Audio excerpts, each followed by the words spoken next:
Hello students, welcome back to my channel. আজকে আমরা class 10 Roy and Martin প্রশ্নবিচিত্রা থেকে ভৌত বিজ্ঞানের যে স্কুলগুলো নিয়ে আলোচনা করছিলাম, আজকে আমরা স্কুল নাম্বার 4 নিয়ে আলোচনা করবো। এর আগের ভিডিওগুলোতে আমি স্কুল 1, 2, 3 কমপ্লিট করে দিয়েছি। যারা দেখোনি প্লিজ দেখে নাও, প্লেলিস্টে চলে যাও, সেখানে তোমরা অবশ্যই দেখে নিতে পারো প্রত্যেকটা শর্ট কোশ্চেন এবং গণিতের যে সলিউশনগুলো, ম্যাথমেটিক্যাল যে প্রবলেমগুলো, সেগুলো আমি সলিউশন করে দিয়েছি। তো অবশ্যই ভিডিওগুলো দেখলে ভীষণ উপকারে লাগবে। আর আজকে আমরা কিন্তু দেখো স্কুল নাম্বার 4 অর্থাৎ বারাসাত এমজিএম হাই স্কুলের যত শর্ট কোশ্চেন রয়েছে এবং অঙ্কের যে প্রবলেমগুলো আজকে আমরা সমাধান করব। তো শুরু করবো আজকে। দেখো, বারাসাত এমজিএম হাই স্কুলের গ্রুপ এ ফার্স্ট কোশ্চেন কি বলেছে, এমসিকিউ মাল্টিপল চয়েস কোশ্চেন। প্রদত্তগুলির মধ্যে কোনটি সবচেয়ে বেশি গ্রিনহাউস প্রভাবের জন্য দায়ী? এখানে অপশনগুলো রয়েছে সিএফসি, সিও2, এন2ও এবং এইচ2ও। তোমরা জানো যে এখানে কিন্তু যতগুলো দেওয়া রয়েছে, এইচ2ও মানে এখানে যদি জলীয় বাষ্প ধরি আমি, এখানে প্রত্যেকটা কিন্তু আমাদের গ্রিনহাউস গ্যাস। তাদের মধ্যে সব থেকে বেশি গ্রিনহাউস প্রভাবের জন্য দায়ী কিন্তু এখানে কার্বন ডাই অক্সাইড, সিও2 হবে এখানে সঠিক উত্তর। ক্লোরোফ্লোরোকার্বন, জলীয় বাষ্প, এন2ও এগুলো সবই কিন্তু গ্রিনহাউস প্রভাবের জন্য দায়ী। তাদের মধ্যে বেশি দায়ী হচ্ছে carbon die oxide. Next question কি বলেছে দেখো, বলছে একটি আদর্শ গ্যাসের প্রতি একক আয়তনের মোল সংখ্যা কত হয়? তাহলে একক আয়তনের মোল সংখ্যা মানে এখানে কি বোঝাতে চাইছে বলো? 1.2 এর কোশ্চেনটা বলেছে আমরা আদর্শ গ্যাসের যে সমীকরণটা কি পড়েছি বাবু বলো? আদর্শ গ্যাসের যে সমীকরণটা পড়েছি, পিভি সমান এন আর টি, হ্যাঁ কি না? দেখো, পি মানে হচ্ছে চাপ, আয়তন, এন মানে মোল সংখ্যা, আর মানে সার্বজনীন গ্যাস ধ্রুবক, আর টি মানে হচ্ছে তাপমাত্রা, মানে কেলভিন স্কেলের যে তাপমাত্রাটা দেওয়া রয়েছে। এখানে বলেছে দেখো যে প্রতি একক আয়তনের মোল সংখ্যা কত হবে? তাহলে এম, এম সমান আমি যদি লিখতে পারি না PV by R T. S হলো PV by R T, M সমান লিখতে পারি পিভি বাই আর টি। এবারে ভি যদি আমি 1 করে দিই, ভি যদি 1 করে দিই, তাহলে দেখো পি বাই আর টি হবে এখানে সঠিক উত্তর। তাহলে মোল সংখ্যা কত হচ্ছে এখানে বাবু? পি বাই আর টি, অর্থাৎ অপশন সি হবে এখানে সঠিক উত্তর। ওকে, কারণ ভি যদি 1 করে দিই, 1 লিটার করে দিই, একক আয়তনে করে দিই, তখন ভিটা 1 হয়ে যাবে, পি বাই আর টি হবে এখানে সঠিক উত্তর, যেটা হচ্ছে মোল সংখ্যা। নেক্সট কোশ্চেনে যাবো, কোশ্চেন নাম্বার 3। জলের অণুর মধ্যে নিঃসঙ্গ ইলেকট্রন জোড় আছে কয়টি? 1টি, 2টি, 3টি এবং 4টি বলেছে। দেখো, এই কোশ্চেনটা বুঝতে হলে কিন্তু প্রথমে নিঃসঙ্গ ইলেকট্রন জোড় জিনিসটা কি বুঝতে হবে।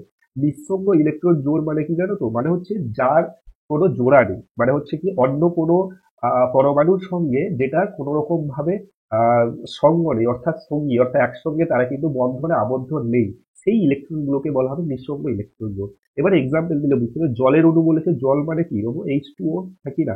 H2O। এবারে দেখো অক্সিজেনের যে পারমাণবিক সংখ্যা কত? 8। 8কে কিভাবে লিখতে পারি? 2 এবং 6। তাহলে শেষ কক্ষপথে কটা রয়েছে? 6টা ইলেকট্রন রয়েছে, নাকি না? এবারে হাইড্রোজেনের কত? হাইড্রোজেনের হচ্ছে 1টি, শেষ কক্ষপথে একটিই থাকবে। কিভাবে বন্ধন যুক্ত হয়? অক্সিজেনের শেষ কক্ষপথে দেখো 6টি রয়েছে, 1, 2, 3, 4, 5, 6, 6টা রয়েছে। এবারে এই হাইড্রোজেন অক্সিজেনের যে দুটো পরমাণু, দুটো যে ইলেকট্রন, এই দুটো ইলেকট্রন হাইড্রোজেনের একটা ইলেকট্রনের সঙ্গে কিন্তু কি করবে? এক বন্ধনে আবদ্ধ হয়ে যাবে। হাইড্রোজেনের একটা রয়েছে বললাম, ঠিক আছে? H2O কি করে? সমযোজী বন্ধন গঠন করে।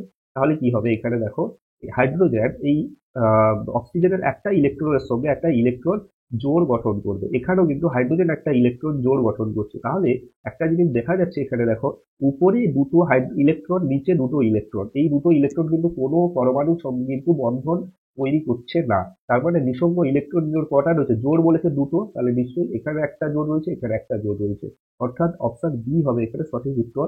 দুটো ইলেকট্রন জোড় রয়েছে। ওকে, নিঃসঙ্গ ইলেকট্রন জোড় আছে। নেক্সট কোশ্চেনে যাবো, কোশ্চেন নাম্বার 1.4।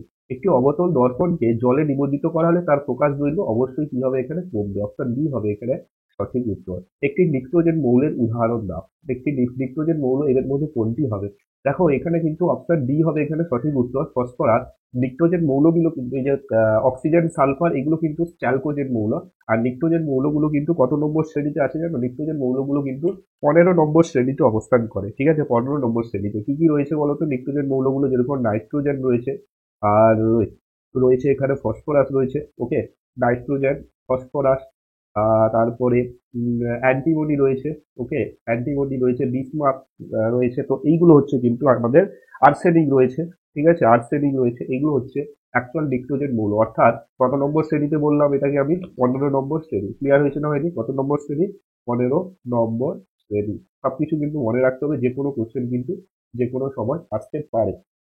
ওকে, তাহলে অপশানগুলো এখানে সমস্ত নাম মনে রাখতে হবে, কারণ এদের মধ্যে যে কোনো একটা নাম কিন্তু তোমাকে দিয়ে দিতে পারে। ক্লিয়ার হয়েছে না হয়নি? তাহলে নেক্সট কোশ্চেনে যাবো আমরা। নেক্সট কোশ্চেন কি বলেছে দেখো, কোশ্চেন নাম্বার 1.6 বলছে কোনো অবতল দর্পণে প্রতিফলিত রশ্মি অভিলম্বের সঙ্গে 60 ডিগ্রি কোণ করলে আপতন কোণের মান কত হবে? অভিলম্বের সঙ্গে 60 ডিগ্রি, প্রতিফলিত রশ্মি যদি অভিলম্বের সঙ্গে 45 ডিগ্রি কোণ করে, তবে আপতন কোণের মান কত হবে? অবশ্যই আপতন কোণও নিশ্চয়ই 45 ডিগ্রি হবে, দিলেই তো একই করে সেটা প্রতিফলিত হবে। নেক্সট কোশ্চেন যাবো, কোশ্চেন নাম্বার 7। সাদা আলো বিচ্ছুরণে যে বর্ণের আলোর ত্রুটি সর্বাধিক হয়, সব থেকে বেশি সর্বাধিক হয় হচ্ছে বেগুনি। বেরিয়া সহকলা মনে রাখবে, বেরিয়া, বেগুনি, লাল, শেষে লাল রয়েছে, সহকলা লাল রয়েছে, লালের সব থেকে কম ত্রুটি হয় আর সব থেকে বেশি ত্রুটি হয় বেগুনি বর্ণের। ক্লিয়ার হয়েছে? নেক্সট কোশ্চেনে যাবো আমরা, কোশ্চেন নাম্বার, এবারে 1 নম্বরের প্রশ্নগুলো অর্থাৎ গ্রুপ বি কোশ্চেনগুলো দিয়ে আলোচনা করবো। ফার্স্ট কোশ্চেন কি বলেছে দেখো, একটি অপ্রচলিত শক্তির উৎসের নাম লেখো। অপ্রচলিত শক্তির উৎস অনেক হতে পারে, সৌরশক্তি লেখো, কি হবে? সৌরশক্তি। ওকে, জোয়ার ভাটা শক্তি, আরো রয়েছে ভূতাপ শক্তি, অনেক রকমের শক্তি হতে পারে, একটা যে কোনো একটা লিখতে বলেছে। অপ্রচলিত শক্তি তুমি একটা লিখবে, সৌরশক্তি, জোয়ার ভাটার শক্তি, ভূতাপ শক্তি, যে কোনো একটা। নেক্সট কোশ্চেনে যাবো, শূন্যস্থান পূরণ করা। পৃথিবীর ছাতা বলা হয় কাকে? এটা অ্যাকচুয়ালি হবে কি, ওজোন স্তরকে বলা হয়। ওজোন স্তরকে বলা হয় পৃথিবীর ছাতা। কেন বলা হয়? কারণ সূর্যের যে অতিবেগুনি রশ্মি কি করে, ওজোন স্তর কি করে, সূর্যের অতিবেগুনি রশ্মিকে পৃথিবীতে আসতে বাধা দেয়। তার জন্য যেহেতু অতিবেগুনি রশ্মি পৃথিবীতে চলে এলে বিভিন্ন রোগের সম্ভাবনা চলে আসতো, যেমন স্কিন ক্যান্সার, প্রজননের সমস্যা হতো, গাছের পাতার সমস্যা হতো, মোটামুটি কোনো না কোনোভাবে প্রাণীকুল বা জীবদেহের কিন্তু ক্ষতি হতো। তার জন্য কিন্তু ওই ওজোন স্তর আছে বলে কিন্তু অতিবেগুনি রশ্মিটা আমাদের পৃথিবীতে আসতে পারে না, ইউভি রশ্মি, এবং পৃথিবীতে প্রাণের সংকট থেকে বাঁচিয়ে তুলেছে। ওর জন্য একে বলা হয় পৃথিবীর ছাতা। নেক্সট কোশ্চেন দেখো, অথবা বায়ুমণ্ডলের ড্যাশ স্তর বেতার তরঙ্গ প্রতিফলিত করে। বায়ুমণ্ডলের ড্যাশ স্তর বেতার তরঙ্গ প্রতিফলিত করে, অ্যান্সার হবে থার্মোস্ফিয়ার। থার্মোস্ফিয়ার এই স্তরটা কিন্তু বেতার তরঙ্গ প্রতিফলিত করে। ওকে, নেক্সট কোশ্চেন রাখবো আমরা, কোশ্চেন নাম্বার 2.3। এসআইতে সার্বজনীন গ্যাস ধ্রুবক আর এর মান কত? এসআইতে সার্বজনীন গ্যাস ধ্রুবক আর এর মান হচ্ছে গিয়ে 8.314 ইন্টু 8.314 জুল মোল ইনভার্স কে ইনভার্স, জুল মোল ইনভার্স কে ইনভার্স। এবারে এটা যদি সিজিএস পদ্ধতিতে বলতো, এটা যদি সিজিএস পদ্ধতিতে বলতো, ঠিক আছে, তবুও লিখে দিই, তোমাদের এটাও মনে রাখবে, যে কোনো কোশ্চেন আসতে পারে। সিজিএস পদ্ধতিতে বললে এটা লিখতে যে 8.314 into 10⁻⁻7 arc mole inverse KG. ঠিক আছে, 8.314 into 10⁻⁻7 arc mole inverse KG. Next কোশ্চেনে যাবো, কোশ্চেন নাম্বার 2.4। কোন উষ্ণতায় গ্যাস অনুগুলির কোনো গতি থাকবে না? কোন উষ্ণতায় গ্যাস অনুগুলির কোনো গতি থাকবে না? এটা অ্যাকচুয়াল হবে পরম শূন্য উষ্ণতা। পরম শূন্য উষ্ণতায় গ্যাস অণুগুলির গতি থাকবে না। তাহলে কত হবে? 0K বা -273, 0K লিখতে পারো, -273 ডিগ্রি সেন্টিগ্রেড তাপমাত্রা বলতে পারো। যে কোনো একটা উষ্ণতা কিন্তু, যেটাকে বলা হয় পরম শূন্য উষ্ণতায়, কি হবে না, গ্যাসের গতি, অণুগুলির কোনো গতি থাকবে না। নেক্সট কোশ্চেন দেবো, কোশ্চেন নাম্বার 2.5। মায়োপিয়া ত্রুটি দূর করতে কোন ধরনের লেন্স ব্যবহার করা হয়?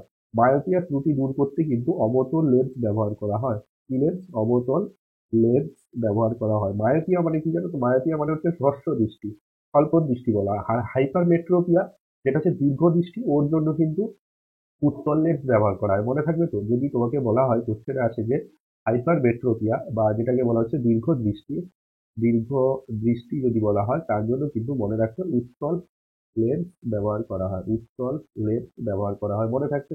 যে কোনো একটা কোশ্চেন আসতে পারে। এটা হচ্ছে স্বল্প দৃষ্টি বায়োপিয়া, আর হাইপারমেট্রোপিয়া মানে হচ্ছে দীর্ঘ দৃষ্টি, যেটা উত্তল লেন্স ব্যবহার করা হয়। উত্তল লেন্স দ্বারা গঠিত প্রতিবিম্ব কখন অসৎ হয়? উত্তল লেন্স দ্বারা গঠিত প্রতিবিম্ব অসৎ কখন হয়? বলছে যদি বস্তুটি ফোকাসের মধ্যে অবস্থান করে, এফ এর মধ্যে যদি অবস্থান করে। কি বললাম আমি? বস্তুটি যদি এফ এর মধ্যে অবস্থান করে, তখন কিন্তু প্রতিবিম্ব কি হয়ে যায়? অসৎ হয়ে যায়।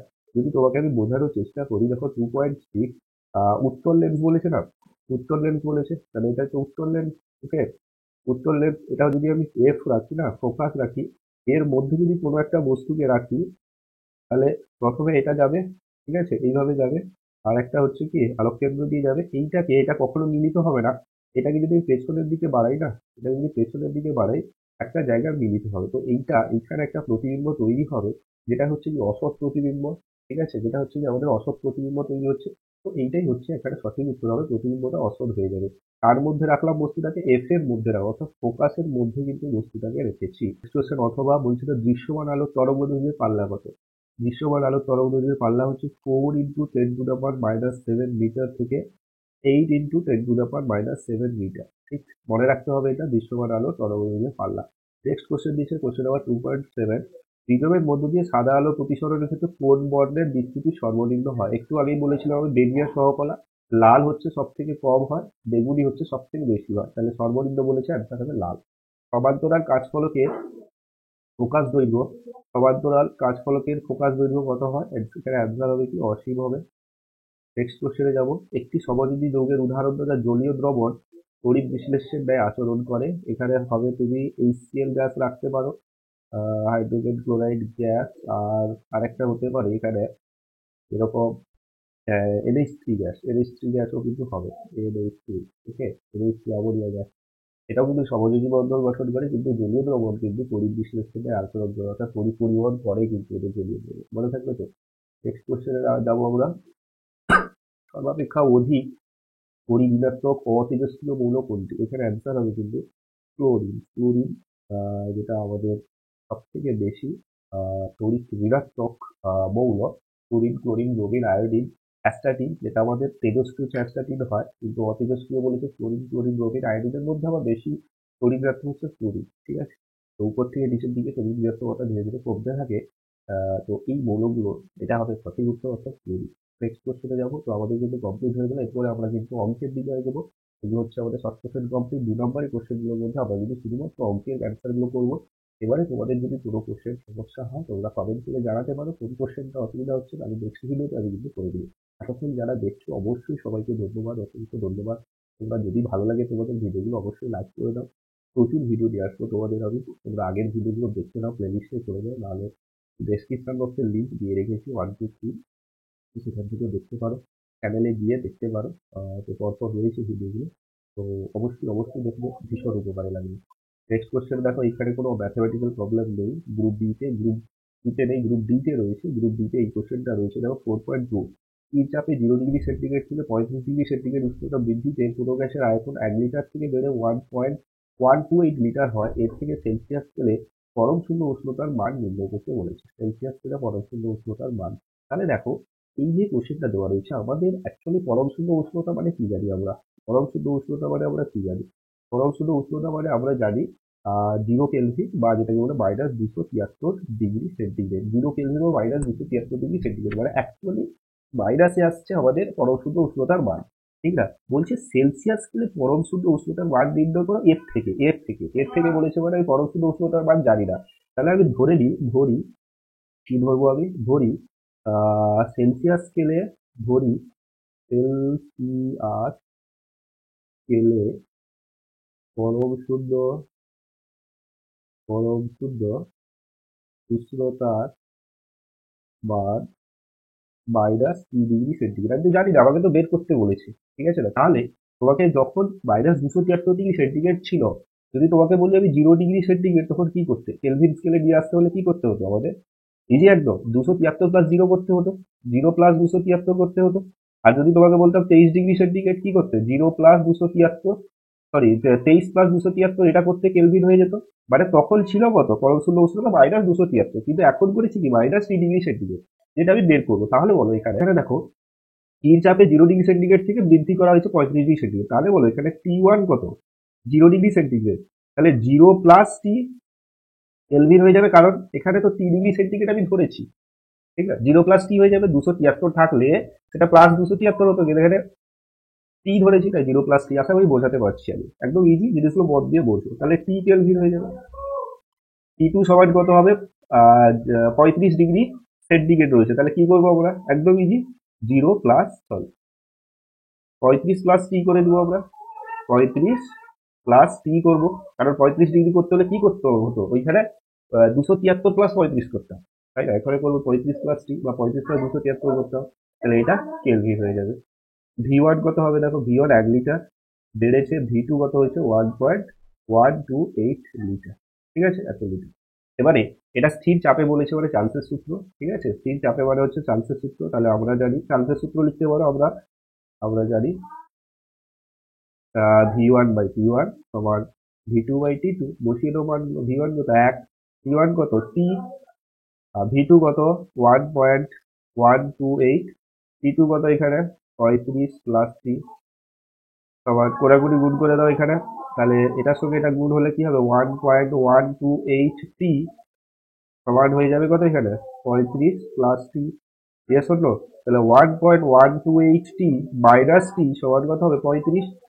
তাহলে এটা হয়ে যাবে 0.128T সমান 35, বা টি সমান হয়ে যাবে 35/1, 0.128, 35/0.128। এটা যদি দশমিক তুলে দিই উপরে 1000 চলে আসবে, উপরে কত হবে 1000 চলে আসবে। এটার ভ্যালু হচ্ছে কি কি জানো তো, তোমরা ক্যালকুলেশন করো দেখবে এটা হচ্ছে 273.4। ঠিক আছে, 4 সামথিং আসবে, আমি একটা অব্দি দেবো 273.4। তাহলে দেখো সেলসিয়াস স্কেলে পরম সুন্দর উষ্ণতার মান কত হবে, কি ধরেছিলাম টি এর মান যদি 273.4 আসে, তাহলে এখানে -273.4 ডিগ্রি সেন্টিগ্রেড হয়ে যাবে সেলসিয়াস স্কেলে পরম শূন্য উষ্ণতার মান।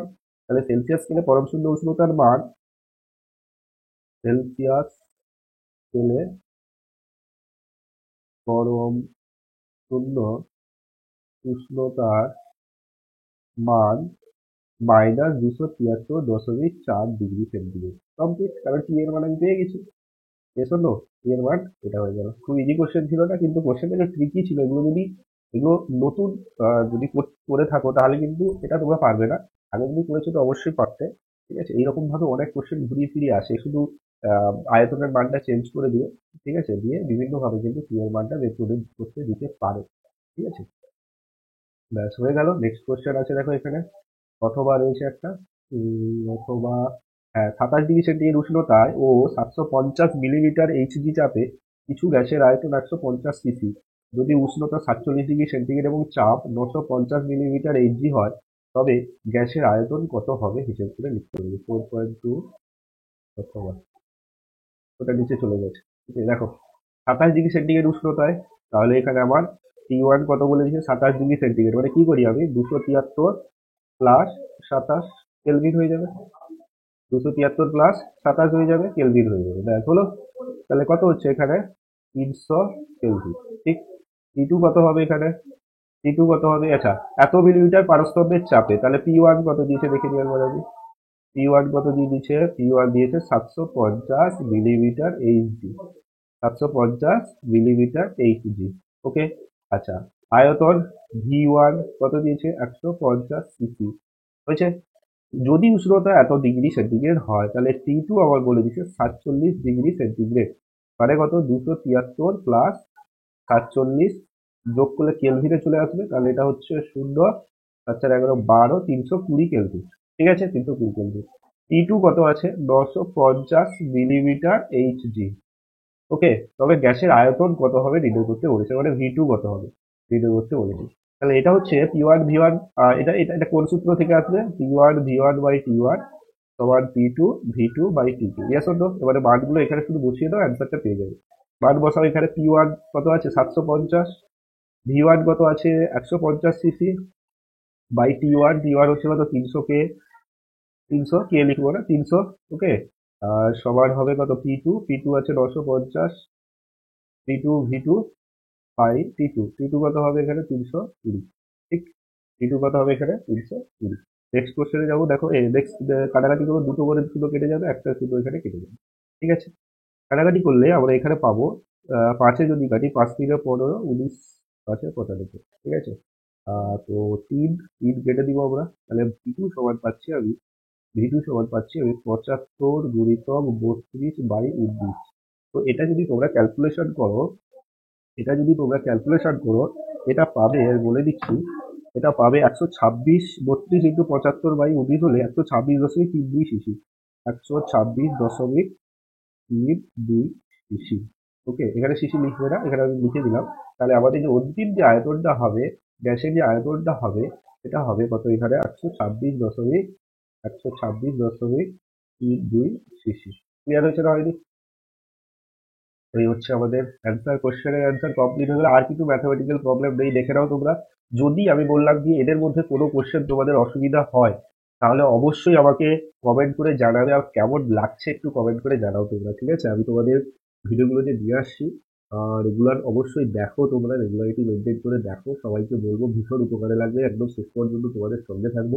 অঙ্কেরও সলিউশন কিন্তু এই চ্যানেলে আসে, তো ফিজিক্যাল সায়েন্সের সলিউশনও আছে, সঙ্গে অবশ্যই থাকো, একদম ফ্রিতে তোমরা কিন্তু তোমাদের সমস্ত কিছু আমি পড়াবো।